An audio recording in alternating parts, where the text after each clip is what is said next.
Welcome to another edition of Carnivore Bites. I'm your host, Jeff Sherman, along with Dr. Eric Lopkin.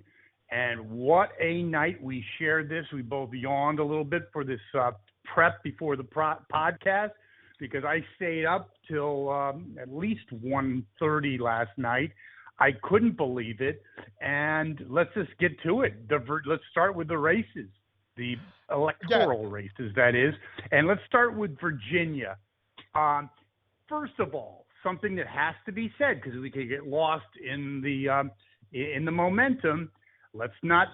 Okay, the Republican gubernatorial candidate, clear victory after a mainstay Democrat, and let's also address the fact that you had Biden, Kamala, you had the who's who in the Democratic Party, Obama.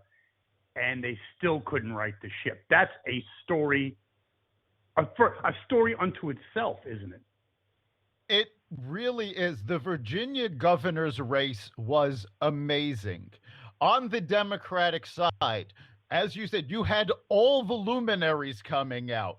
You had the DNC putting pressure, sending workers down. They put a full court press on the Virginia governor's race and still couldn't pull it out. And I think there's a couple of lessons that need to be taken from this. And the first of which is the entire Democratic campaign for this was Trump, Trump, Trump, Trump, Trump. The Democratic candidate, McAuliffe, insulted parents, telling them they had no business having a say in their child's education. He tried to make the entire campaign about Trump, tying the Republicans to Trump, tying everything to racist. They actually called the Republicans racist, and they doubled down last night in the media as the Republicans were winning. Oh my God, it's white supremacy, it's racism. No, this was not. This was a local race in which Virginia was falling apart, and they decided to make it national. So what happened? Well, Virginians are not in favor of Biden, despite the fact that Biden won Virginia by 10 points. They, like the rest of the country, have seen his approval rating plummet. So what happens? Okay, you've got the governor's race that everybody's focused on, but you also have lieutenant governor. And it's important to remember that in Virginia, the lieutenant governor and governor do not run together. You have to vote for them separately. It's not a single ticket.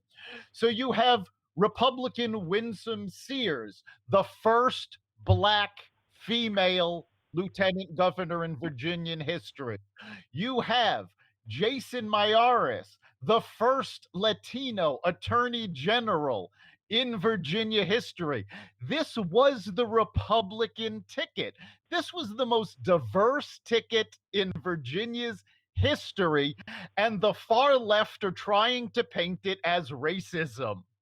Okay, I saw, because I wanted to do due diligence, watch Fox, watch CNN, and I have to give credit a little bit to CNN. I was a little pleasantly surprised, I guess, that they were, I'll use the term relatively balanced. MSNBC with Joey Bear. Okay. Go ahead. MSNBC was hysterical. If you've never watched MSNBC before, last night was the time to watch, because there's nothing more entertaining than watching Rachel Maddow melt down. I was shocked on how unprofessional that station is and how unbelievably unprofessional and unhinged they become. Everything's rape. It's just unbelievable. And anyone that's going to watch that network, may God be with you. I don't understand. CNN, I'm sorry, I do understand. Maybe not my favorite network, but it has a degree of authenticity and legitimacy. MSNBC has I used to actually watch that 15 years ago. It is completely off the rails. But getting back to the Virginia contest and New Jersey, which is within a hair of within a hair of each other. I do agree with one of the commentaries I heard by Ori Fleischer, who was the press secretary under George W. Bush, I'm sorry. And he was saying, this is a repudiation of this Wokism that started out, okay, I get it, everyone, you got to treat people nice. And now when you got suburban moms that used to be the soccer moms of the 90s, the security moms of the early 2000s, now they're like, I think the new term's going to be the mama bear suburban moms, because they see what's going on in various parts of society. They see what's happening to their kids in the indoctrinations, and they have friggin' had it. Am I not correct? They've absolutely had it. And the big mistake that McAuliffe made was calling them out and telling them, you have no right to interfere in your child's education. That's our job. No, that is the parents' job. For decades, there have been active parent-teacher associations where parents were involved in their kids' education. It's a critical part of education. Yes. Well, I mean, now, you can't do education in a vacuum. And let me just interject one thing. McAuliffe, okay, yeah, he lost, I get. Not the brightest bulb in the I mean, you'd have to be forget even about the current environment, with what's going on in schools. 20 years ago to say that, you'd be a complete fool. And then at his commencement, he has the person that's responsible, the lightning rod for a lot of the anger, do a campaign speech for him. The guy is just not that bright. No, he's not that bright. And a big part of his problem was the blatant lies he kept telling. He kept trying to tie everything. He thought he was running against Donald Trump, and he kept yelling, Trump, Trump, Trump, to the point where he actually said, Trump is at the campaign rally, the final campaign rally. Trump wasn't even in Virginia. Well, speaking of that campaign, the Lincoln Project, yes. I mean, what the hell is going on with them? That is beyond reproach. The fake neo-Nazi crap. What is going on? I think, what's his name? Bill Kristol from the National. He's a part of that. Some of these people are Republicans. What the hell? How did the train go off the tracks with organizations and like a National Review? The Lincoln Project are a bunch of crazy people. They are absolutely insane.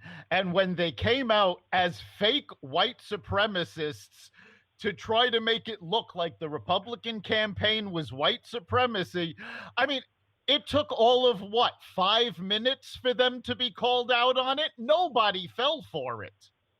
Yeah, it was a amateur, sophomoric attempt to be strategic, and it was actually pathetic. It was like they went to Party City and found a white supremacist costume and went. No, actually, it was discounted because it was after Halloween. Right. So they got it at half off. But you speak this whole racist and the Wokism. You got MSNBC, with Joey Bear, whatever her name is, racist, and then you had someone correspond on CNN, same thing, the knee-jerk reaction. I think there's a pushback on that as well, and especially when you look at the Republican Party, they're embracing diversity. It's almost reverse racism on the Democratic side. They see race in everything. You could buy an electric fan, and they would say in some way that's racist. They do and see it's a race. Joke. They do see race in everything, and we have a sister podcast called Raw Naked Truth, where we did a piece about how critical race theory started. And we did some research and found out that critical race theory originally started because academics were trying to figure out why, after these big liberal programs racism still existed. And what was absolutely hysterical is that none of these liberals ever considered the fact that the policies were bad. The policies would never work because they weren't sound, they weren't put together well. But liberals cannot accept the fact that they don't know what they're talking about. So no, there is a. We've talked about this when we were on terrestrial radio. There is, beginning in the 60s, okay, 50 some odd years ago, the best and the brightest, the intelligentsia, everything from Vietnam to big, grandiose social programs and strategies, everyone, not one, has had any iota of success. In fact, it's been the opposite. In fact, when what they did with a great society, they didn't help the African American community. They essentially, if you were going to design something to destroy a society, now that would be a job well done, because they did a heck of a job at that. And everything they touch is, you've got to, we talk about higher education, that is, in the universities and colleges, and you got to shake your head and just take a second to, the best and the brightest, Harvard, that's where these people and the whole Beltway comes from, Georgetown and, Harvard and Yale, and these people don't know shit. And they can't accept the fact that they don't know what they're talking about. So they always go back to racism. Oh, it's racist. You're stopping us because you're racist. No, take a look at what happened yesterday in Minneapolis. You had an initiative on the ballot to get rid of the police department, to replace it with a Department of Public Safety. Of course, they never defined what the Department of Public Safety would look like or what it would do. But this was the outgrowth of the defund the police movement, and liberals wanted this to be a bellwether. They wanted Minneapolis to be the example of how they could abolish policing across the country. And what happened? The idea failed spectacularly. It was voted out by more than 16 points. And who was leading the charge to stop this from happening? The African American community. Because since they defunded the police, they've seen violence in their neighborhoods go up incredibly. They want to see police in their neighborhoods, and they've come out and said this. But the liberals are like, no, it's just racism that they don't want, that they want the police. No, this is the African American community standing up. The Republicans that came out yesterday was an incredibly diverse group of people, all standing up against woke bullshit. I agree 1,000%. And it's, I think it's a frog in water. It's like, it was like 3 years ago, the whole woke thing. I was like, woke and whatever. And then you get to a point where it's literally becoming the definition of insanity. I mean, even corporations. In fact, there's a book, we'd love to get him on this podcast. An author wrote about woke corporatism. And it's the alliance between the ultra liberal, psychotic wing of the Socialist Democratic Party and corporation, an unholy alliance. They both don't like each other, but they both need each other for the time being until the divorce happens. But, that's what's going on. I mean, corporations, they're scared to death not to be woke. And I think, as we already talked about, people are pushing back. But they're also, aren't they, Dr. Locke? I just want to make one other point about defund the police. That is liberalism, because they're eating sushi and drinking Chardonnay. They don't understand African Americans. They don't want to understand them. They're just in this think tank echo chamber of bullshit, and they could give a shit about the African American popular. They say they do. Well, they don't give a shit. But even more than that, I mean, you take a look at the squad. You take a look at the progressive Democrats in the House. Do I have to? a lot of these folks are minorities, and yet they're trying to defund the police. Meanwhile, they're spending hundreds of thousands of dollars on private security.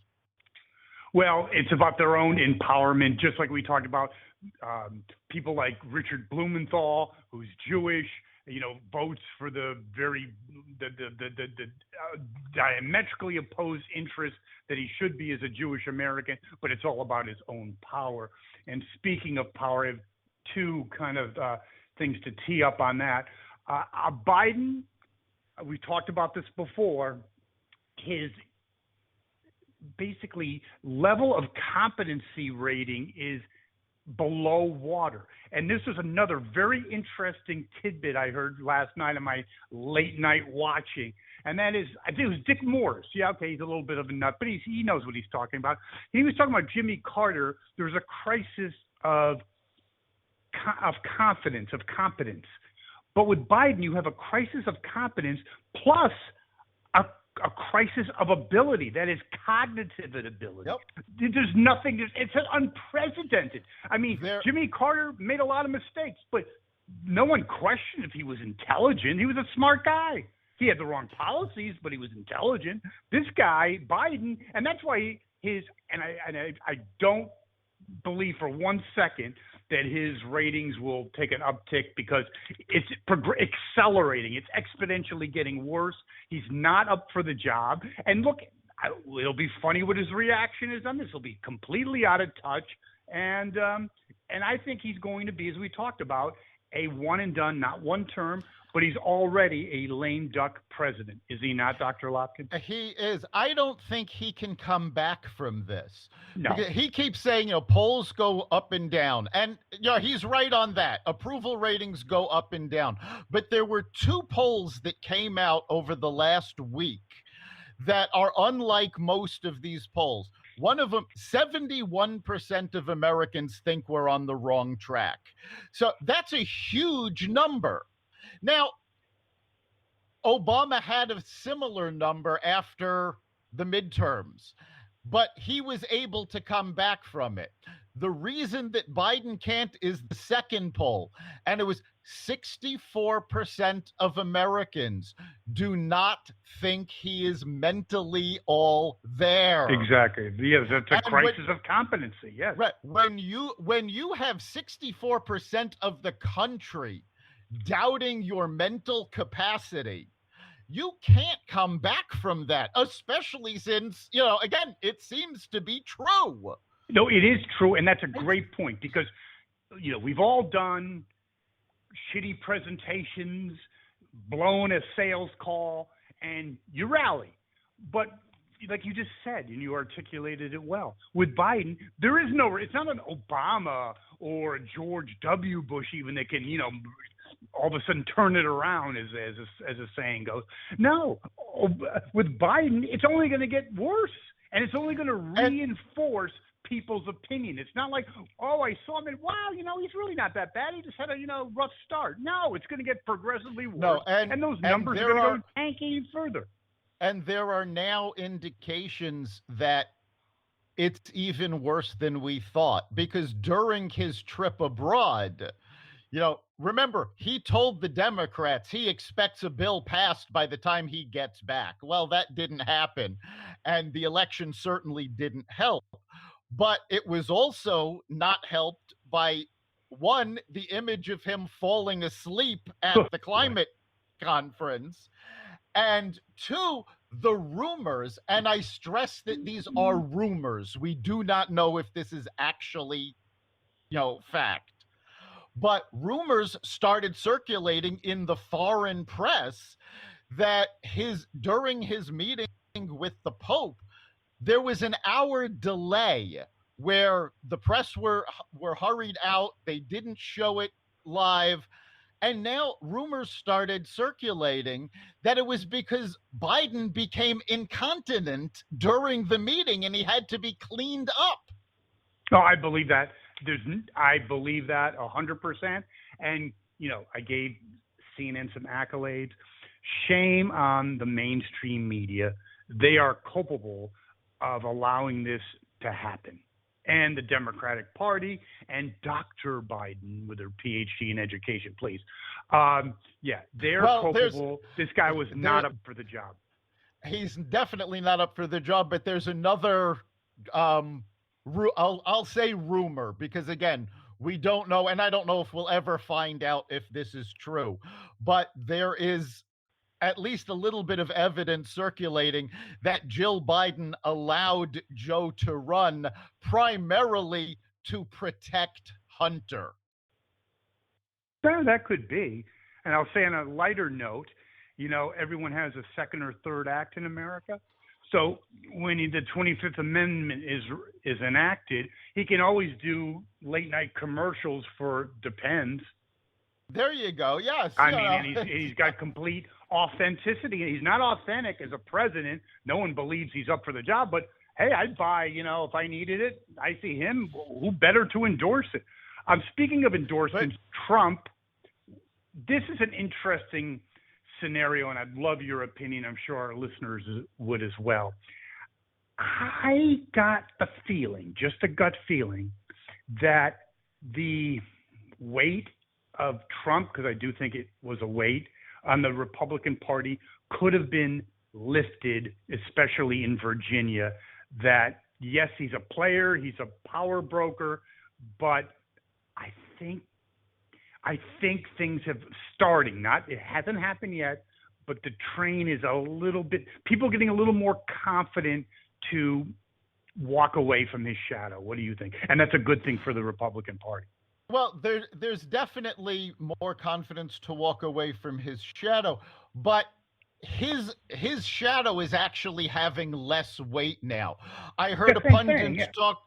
I heard a pundit talk a couple of days ago that the best thing that ever happened to Trump was Twitter banning him, because now you're not being bombarded by Trump's constant tweets, and you're going, oh my God, inflation is up, crime is up. And you're looking back and going, you know what? The Trump years were much better. So by removing Trump from social media, they actually did him a favor. Well, they did the Republican Party a favor too. Yes. But now you've also seen Trump living in the heads of the Democrats. And even liberals like Bill Maher, like Jon Stewart have come out and going, guys, you got to stop treating Trump like the boogeyman. Biden did a 25-minute speech when he was campaigning for McAuliffe and mentioned Trump 24 times. Well, isn't it the same dog whistle, though? Isn't it the same dog whistle as the whole racist woke crap? I mean, and people do this. You get into a routine. You're a football team, and your running game's working. So what do? You keep running, and eventually people get your number. Other teams get the way to defense against you, and guess what? That game's shut down. I think the whole Trump thing, it's people are getting immune to it, especially when you have an incompetent president. Okay, no one loves Trump. The guy. That is the perfect analogy. The Trump play has been the Democrats' go-to play, and now the Republicans have learned to defend against it. It now reflects badly on the Democrats because they're going Trump, Trump, Trump. Trump has nothing to do with this election. The reason that McAuliffe lost so badly is because he did not deal with issues.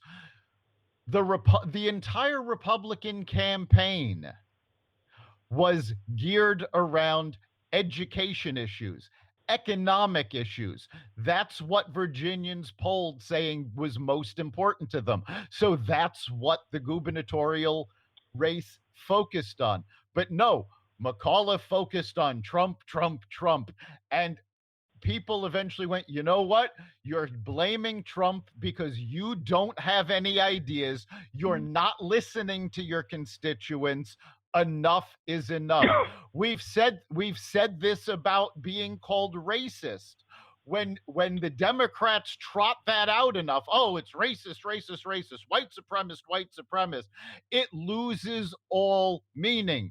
Well, It's the boy who Trump cried has wolf. now right. Trump has now entered that realm. It's all the boy who cried wolf, and nobody believes the Democrats anymore.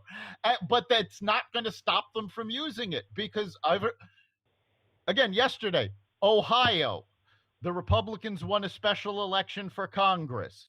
In Seattle, come on, this is a bastion of liberalism. Yeah.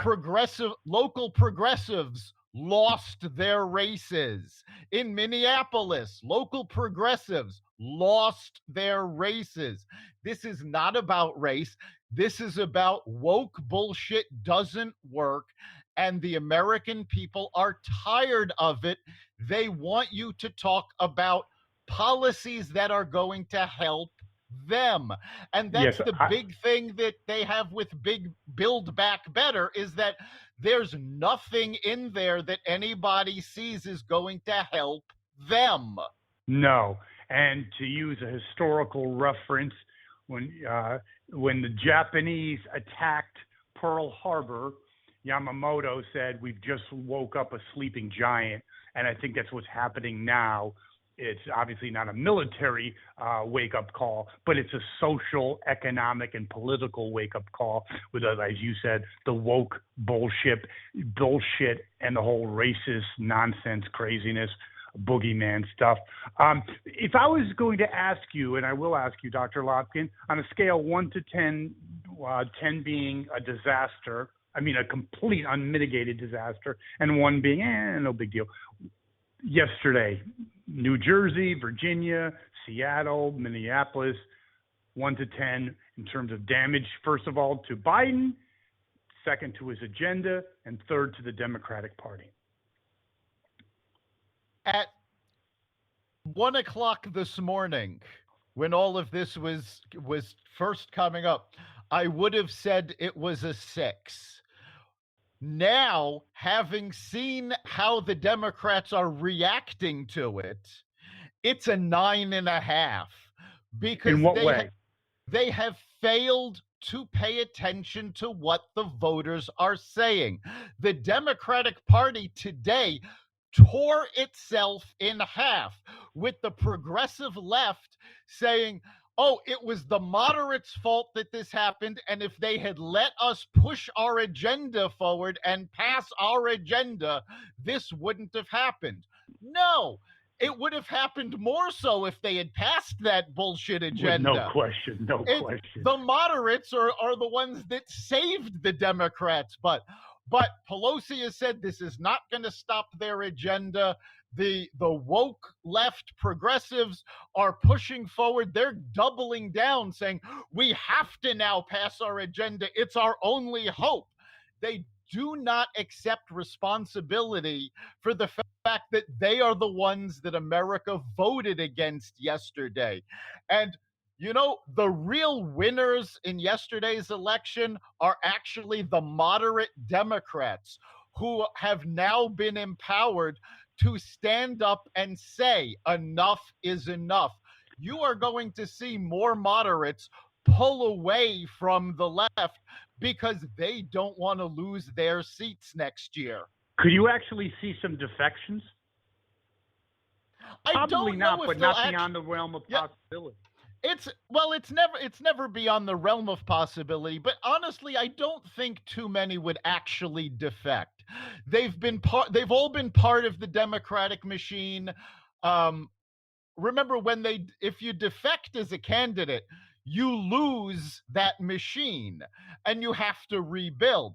And it's very rare that candidates do this. In fact, the last one I can remember is actually Joe Lieberman from Connecticut, who left the Democratic Party and became an independent and won Congress as an independent. Won his Senate seat as an independent. But it doesn't happen all that often. I don't think we're going to see too many. But I think if the left, continues its assault on Manchin and Sinema, they may decide, hey, you know what? We don't need this. No, I would agree with that. Now, last question: what does this do to Biden's agenda? I think it's not dead in the water, but it's taken on some forward stern ballast. Yeah, it's not dead in the water, but the water is flooding the ship and it's sinking fast. Before all of the elections, on Monday, Manchin had come out and said he is not voting for these bills until he sees how they're paid for, what they're going to do to the economy, and how much they're really going to cost. Now, the fact of the matter is, we know full well that the Democrats cut the cost of this bill not by cutting enough out of it, but by putting programs in and then only funding them partially, assuming that nobody's ever going to vote against them once they're in, and then they'll pass the cost down the road. Manchin's not going to vote for that. So well, he can't. It'd be political suicide. Yes. So in order to actually get the bill down to 1.75 trillion, which is the number that Manchin has set up, you're going to have to take out a lot more. And at that point, the progressives will not back it because it won't do anything like what they want. So essentially, they've shot themselves in the foot. I don't honestly I think the bill will pass the House, but I think it will die in the Senate. The Senate will rewrite it, pass a new version of it, but that new version won't get the progressive votes in the House. Well, it's all going to be good theater. And for me personally, after Biden's electoral victory, I was bummed out. I started watching old reruns of Hogan's Heroes. But now it's all must-see TV because I have a front row seat to the dismantling of wokeism and the dismantling of a president, at least in image. I don't know if he actually is the president. A dismantling of an administration is the quickest I've ever seen. Well, Dr. Locke, go ahead. It's the absolute fastest we've ever seen a president fall. And there was yet another poll that I found really interesting, and this one was just Democrats and left-leaning independents, and 44% of this group does not want Biden representing the Democratic Party in 2024. I have a new tagline for him: Joe Biden, the Chernobyl presidency. Well, Dr. Lockton, we'll close on that note. And for our listeners out there, how can they access the show? You can catch us every week at xvadio.com/podcasts, as well as the Carnivore Radio website. You can also find us on the Apple Podcasts app, Google Podcasts, Spotify, iHeartRadio, Stitcher, Audible, Amazon Music, and wherever you find podcasts. Thank you, Dr. Lotkin. Thank our listeners. We'll see you next week.